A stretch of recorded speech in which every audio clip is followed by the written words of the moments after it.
Comme Paul est en train de nous dire ici, dans Hébreux chapitre 11. Alléluia. Alléluia. Amen. On retourne dans les lettres adressées aux églises d'Asie. On a parlé du premier niveau de ce que le Seigneur dit à chaque église. Il dit que celui qui a des oreilles entende ce que l'Esprit dit aux églises. Mais il dit à celui qui vaincra, je donnerai à manger de l'arbre de vie qui est dans le paradis de Dieu. Quand je prends le cas de l'église d'Éphèse, je vais soulever vraiment des réflexions pour qu'on puisse faire du chemin sur ce que le Seigneur dit ici. À celui qui vaincra, je donnerai à manger de l'arbre de vie. Lorsque Adam et Ève ont chuté, le Seigneur les a chassés du jardin. Et il a dit même, empêchons-les de prendre de l'arbre de vie et d'en manger et de vivre éternellement. C'est ce qui s'est passé. Parce qu'au début, dans le jardin, il y avait l'arbre de vie et l'arbre de la connaissance du bien et du mal. Mais lorsque nous venons dans l'Apocalypse chapitre 22, nous ne voyons plus cet arbre-là. L'arbre de la connaissance du bien et du mal a disparu. Amen. L'arbre de la connaissance du bien et du mal a disparu. Mais il dit à celui qui vaincra. Donc, pour manger de l'arbre de la vie, il faut arriver au moins dans l'Apocalypse chapitre 22. Amen. Pouvoir manger de cet arbre-là. Mais qu'est-ce qui se passe lorsqu'on va dans l'Apocalypse chapitre 22? On va lire du verset 1 au verset 3 et puis vous allez remarquer quelque chose.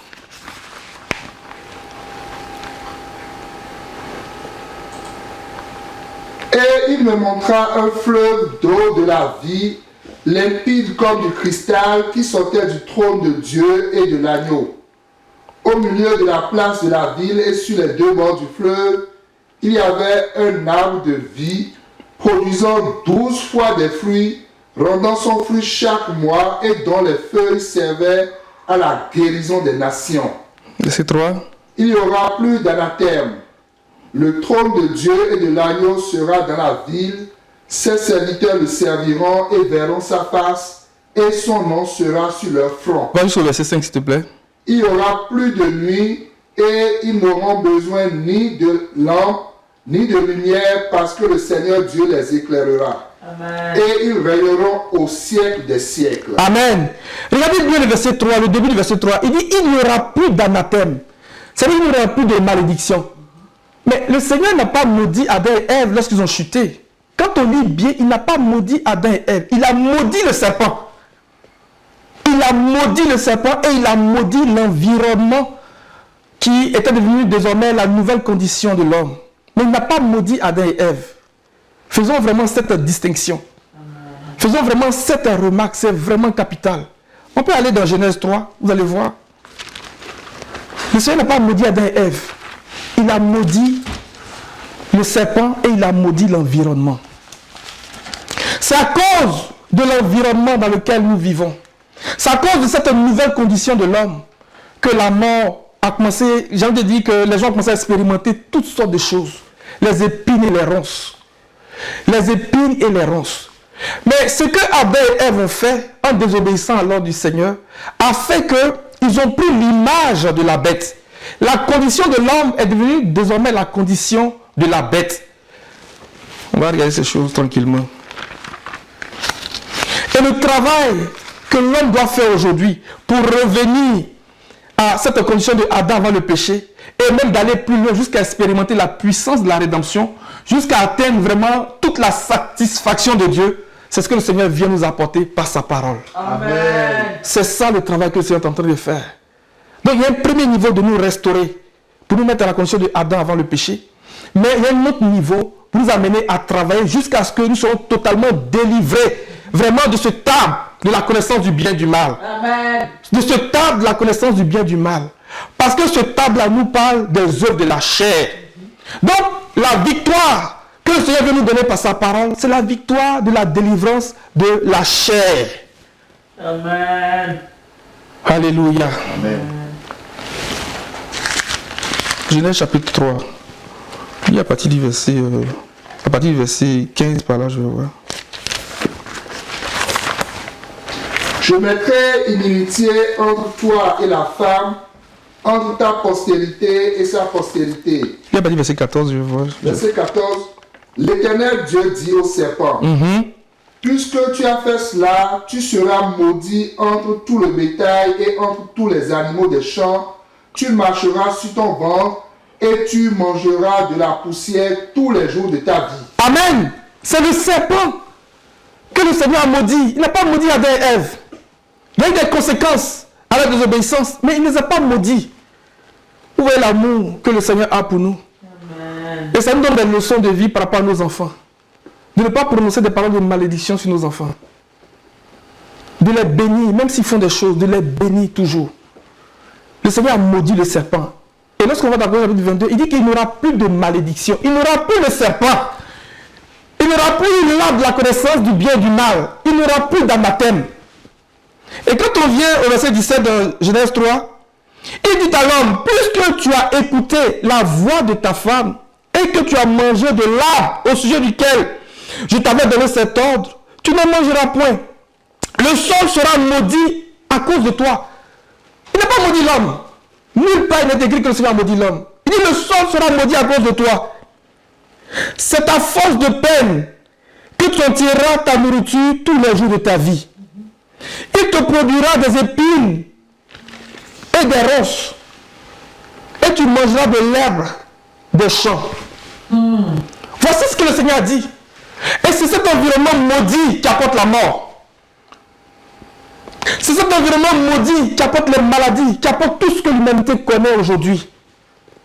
C'est cet environnement de malédiction. Et le travail que le Seigneur nous invite à faire, qui est un combat pour nous, mais qui est le combat de la foi, c'est de triompher jusqu'à ce que nous parvenions à manger de l'arbre de la vie. Amen. C'est ce travail-là. Et toutes ces choses de malédiction, toutes ces choses d'épines et de ronces, ce sont les œuvres de la chair. Ce sont les œuvres de la chair. Pourquoi je dis ça? Allons-y encore dans le chapitre 22, le verset 14. Parce que à l'église de Éphèse, il dit à celui qui vaincra, je donnerai à manger de l'arbre de la vie. Mais quand on va dans le chapitre 22, verset 14, la condition pour manger de cette arbre-là, c'est ça qui nous est donné dans le chapitre 22, verset 14. Heureux ceux qui lavent leur robe afin d'avoir droit à l'arbre de vie et d'entrer par les portes dans la ville. Alléluia! Heureux ceux qui lavent leur robe. Donc la foi vient donner la justice. Nos vêtements sont nos œuvres de justice. Par la foi, le Seigneur nous justifie. Cette justice-là, nous l'expérimentons d'abord par la justification, qui est la première rédemption. Qui est la victoire sur la maladie, la victoire sur tout ce qui, j'ai envie de dire, est venu avec la corruption, est venu avec la malédiction. Parce que Noé a dit, celui-ci nous délivrera. Celui-ci nous délivrera des épines et des ronces que nous procure cette terre, parce que l'Éternel l'a maudite. Le Seigneur n'a pas maudit l'homme, il a maudit le serpent, il a maudit l'environnement. Il dit à celui qui vaincra, à celui qui vaincra, je donnerai à manger de l'arbre de la vie. Alléluia. Heureux ceux qui lavent leur robe, afin d'avoir droit à l'arbre de vie et d'entrer par les portes dans la ville. Mais regardez le verset 15. Donc il y en a qui ne pourront pas rentrer. Il dit, dehors les chiens. On va parler des chiens plus tard.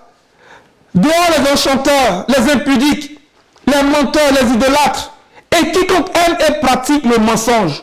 Mais ces choses-là, ce sont les œuvres de la chair. Ce sont les œuvres de la chair. Ce sont les œuvres du vieil homme. Ce qui est venu, je veux dire, avec le péché. Comment l'homme a commencé à vivre. Et nous devons travailler. Nous devons lutter pour avoir la victoire sur ces choses-là. Parce que si ces choses sont dans nos vies, la Bible dit que nous n'hériterons pas du royaume des cieux. On va lire un passage. Dans 1 Corinthiens 15, verset 50. Et puis, on va le lire aussi, Ephésiens 5, verset 5. Et puis, 1 Corinthiens 6, verset 9 au verset 12. Pour comprendre le passage de 1 Corinthiens 15, verset 50. On va lire d'abord 1 Corinthiens 15, verset 50. Et puis, on va voir ce que nous sommes en train de dire par rapport à Genèse, à 22, verset 14. Il dit ce que je dis, frère, c'est que la chair et le sang ne peuvent hériter du royaume de Dieu. Et que ce qui est et que la corruption n'hérite pas de l'incorruptibilité. Il dit, la chair et le sang ne peuvent pas hériter du royaume des cieux. Mais ça veut dire quoi? 1 Corinthiens 6. verset 9, verset 10, verset 12. Le téné ne peut pas hériter du royaume des cieux, du royaume de Dieu. 1 Corinthiens 6, verset 9. Ne savez-vous pas que les injustes n'hériteront point le royaume de Dieu? Il dit les injustes n'hériteront pas du royaume de Dieu. Mais qui sont les injustes? C'est ça qu'il commence à définir. Ne vous y trompez pas, ni les impudiques, ni les idolâtres, ni les adultères, ni les efféminés, ni les infâmes, ni les voleurs, ni les cupides, ni les ivrognes, ni les outrageux, ni les ravisseurs n'hériteront le royaume de Dieu. C'est eux les injustes. Et donc on comprend encore l'esprit dans lequel le Seigneur nous parle dans Apocalypse chapitre 22, verset 14, verset 15. Il dit ceux-là, dehors, ils ne pourront pas rentrer par les portes dans la ville. Donc nous ne pourrons pas avoir part à l'arbre de la vie. Alléluia. Amen. Amen. Mais maintenant, comment on fait pour sortir de ça? Comment on fait pour encore avoir la victoire? C'est vrai que nous avons la foi, mais comment on fait encore? Revenons encore à ce que le Seigneur dit aux églises. On va, et là je m'arrive à la fin parce que on me fait remarquer déjà que il ne me laisse pas beaucoup de temps. Amen. Le Seigneur est fidèle. Amen. Quand je prends le passage de Apocalypse 2, verset 7, il dit que celui qui a des oreilles entend ce que l'Esprit dit aux églises. Mais pourquoi il dit l'Esprit dit aux églises? Parce que l'Esprit va venir faire un travail. L'Esprit va venir faire un travail, les amis. Regardez 1 Corinthiens 2, à partir du verset 1. L'Esprit, là, lorsqu'il parle, sa parole est cette loi qui me délivre de la puissance du péché. Amen. Qui me délivre de la puissance de la mort et du péché. La parole de l'Esprit, là, c'est ça qui vient me délivrer. Amen. Amen. On va lire 1 Corinthiens 2, et puis on va lire Romains chapitre 8, et puis je vais m'arrêter là. Pour moi, frère, lorsque je suis allé chez vous, ce n'est pas avec une supériorité de langage ou de sagesse que je suis allé vous annoncer le témoignage de Dieu. Car je n'ai pas eu la pensée de savoir parmi vous autre chose que Jésus-Christ et Jésus-Christ crucifié. Moi-même, j'étais auprès de vous dans un état de faiblesse, de crainte et de grand tremblement, et ma parole et ma prédication ne reposaient pas sur les discours persuasifs de la sagesse, mais sur une démonstration d'esprit et de puissance, afin que votre foi fût fondée non sur la sagesse des hommes, mais sur la puissance de Dieu. Amen. Amen. C'est l'Esprit qui va venir faire que notre foi va être solide. Parce que c'est la foi qui triomphe du monde, qui triomphe des œuvres de la chair. Mais c'est l'Esprit que Dieu nous a donné, qui nous donne vraiment cette force, cette capacité. Mais regardez bien le verset 4. Il dit, et ma parole et ma prédication ne reposaient pas sur des discours persuasifs. Tu ne peux pas persuader quelqu'un qui vit n'importe comment de changer d'attitude et puis va t'écouter. Parce que il y a en lui une marque. Il n'est pas capable. Il ne peut pas se soumettre à la loi de Dieu. Il ne peut pas. Donc les discours, il ne faut pas voler, il ne faut pas mentir. Mon ami, tu te fatigues. Tu ne peux pas persuader quelqu'un qui est marqué par ces choses-là. Donc il dit, ma parole ne repose pas sur des discours persuasifs. Mais il dit quoi? Mais sur une démonstration d'esprit et de puissance. Amen. Il faut que la parole de l'esprit soit donnée. La parole de l'esprit soit libérée. Pour nous donner la victoire sur ces choses. Pourquoi il parle de démonstration d'esprit et de puissance? Regardez Hébreux 1. À partir du verset 1. Après avoir autrefois à plusieurs reprises et de plusieurs... Hébreux 11, pardon, Hébreux 11. Hébreux 11. Ouais. Or, la foi est une ferme assurance des choses qu'on espère, une démonstration de celles qu'on ne voit pas. Amen. La foi est la ferme assurance des choses qu'on espère et une démonstration de celles qu'on ne voit pas. Mais qui demande ça? C'est ça que Paul dit ici, dans 1 Corinthiens 2, verset 4. Et ma parole et ma prédication ne reposaient pas sur des discours persuasifs de la sagesse, mais sur une démonstration d'esprit et de puissance. Alléluia. C'est le Saint-Esprit qui fait ce travail en nous. La parole de l'Esprit nous donne la foi. Cette foi-là qui nous donne la victoire sur les œuvres de la chair. Cette foi-là qui nous délivre de la bête, de sa marque et du nombre de son nom. Cette foi-là qui donne la domination sur les principautés, sur les autorités. Dans Apocalypse chapitre 12, verset 11, il dit, ils l'ont vaincu grâce au sang de l'agneau et par la parole de leur témoignage. C'est la parole de l'esprit. C'est la parole de l'esprit. Et cette parole-là, c'est une loi. C'est la loi de vie de l'esprit. Cette parole-là, c'est la parole de la foi. C'est pour ça que l'apôtre Paul dit, il ne faut pas dire que c'est trop loin. Il dit, la parole est dans ton cœur et dans ta bouche. Pourquoi? Parce que le Saint-Esprit est en moi. Donc il me donne la parole devant les situations. Et puis j'ai la victoire. Je triomphe sur ces choses-là et je suis libéré. Amen. Amen. Je reprends encore Hébreux 11, verset 1. Or la foi est la ferme assurance des choses qu'on espère et une démonstration de celles qu'on ne voit pas. Une démonstration d'esprit et de puissance. Si on veut compléter. Donc le Seigneur dit que celui qui a des oreilles entende ce que l'Esprit dit aux églises. La parole de l'Esprit, là, c'est cette parole-là qui vient me délivrer de la loi du péché et de la mort.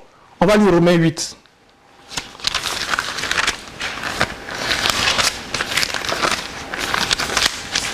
On va lire verset 1. Il n'y a donc maintenant aucune condamnation pour ceux qui sont en Jésus-Christ. En effet, la loi de l'esprit de vie en Jésus-Christ m'a affranchi de la loi du péché et de la mort. Amen. Regardez bien ce qu'il dit. Il dit en effet la loi de l'esprit, la parole de l'esprit. Amen. Faisons attention à ce qui est dit là. Il dit c'est la loi de l'esprit.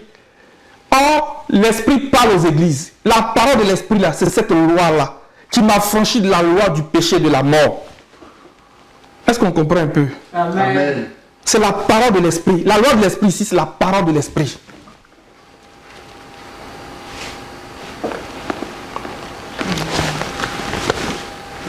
Il dit, car chose impossible à la loi, parce que la chair, quand on parle de la chair, on parle des œuvres qu'on a citées tout à l'heure.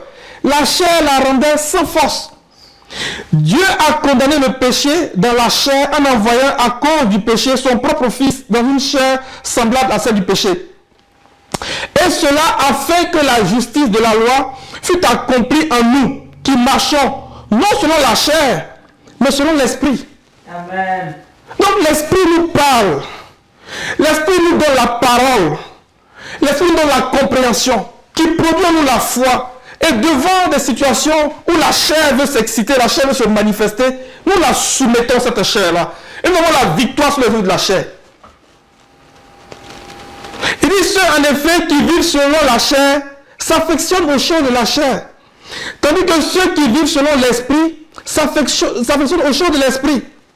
L'affection de la chair, c'est la mort. Tandis que l'affection de l'esprit, c'est la vie et la paix. Car l'affection de la chair est inimitié contre Dieu. Parce qu'elle ne se soumet pas à la loi de Dieu. Et qu'elle ne le peut même pas. Or, ceux qui vivent selon la chair ne seraient pères à Dieu. 1 Corinthiens 15, qu'on a lu, verset 50, dit que la chair et le sang ne peuvent hériter du royaume de Dieu.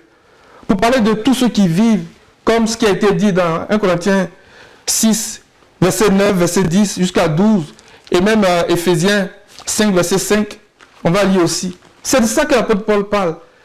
Donc il dit, je vous dis un mystère, que la chair là, et le sang ne peuvent pas hériter du royaume, et que ce qui est corruptible, il ne peut pas hériter de l'incorruptibilité. Il nous invite vraiment à écouter la parole du Fils, pour avoir la victoire sur ces choses-là, pour que nous ayons droit à l'arbre de la vie, pour que nous puissions rentrer dans la ville par les portes. Éphésiens 5. Car sachez-le bien, aucun impudique ou impur ou cupide, c'est-à-dire idolâtre, n'a d'héritage dans le royaume de Christ et de Dieu. Amen. Alléluia. N'a d'héritage. C'est de ça qu'il est question. Le combat aujourd'hui pour nous, c'est vraiment de travailler à notre salut, d'écouter la parole du Maître, de garder sa parole et d'obéir à sa parole pour être délivré de ces choses. Parce qu'on ne peut pas rentrer dans la ville. On ne peut pas avoir droit à l'arbre de vie. Il dit à celui qui vaincra. Vaincre quoi? C'est ça qu'on vient de dire. Il faut vaincre la chair. Il faut vaincre la chair par la parole de l'Esprit. Que celui qui a des oreilles entende ce que l'Esprit dit aux églises. et les apôtres, quand ils étaient avec le Seigneur sur la montagne de la transfiguration, il dit, nous avons nous-mêmes entendu. Nous avons nous-mêmes entendu, alléluia, que le Seigneur perce nos oreilles ce matin. Amen. Que le Seigneur débouche nos oreilles, que nous puissions entendre la voix du Fils. Que nous puissions entendre la voix de l'Esprit nous parler. Pour donner la victoire sur ces choses, pour donner la victoire sur la chair. Amen. Parce que nous voulons hériter du royaume. Vraiment. Nous voulons hériter du royaume. Et lorsque nous entendons la voix de l'Esprit, nous avons cette foi qui est solide et inébranlable. Et nous sommes des conquérants, nous sommes des vainqueurs. Et je vais ouvrir une fenêtre pour peut-être la prochaine rencontre. Pourquoi c'est important d'être des vainqueurs? Regardez un peu, Apocalypse chapitre 6.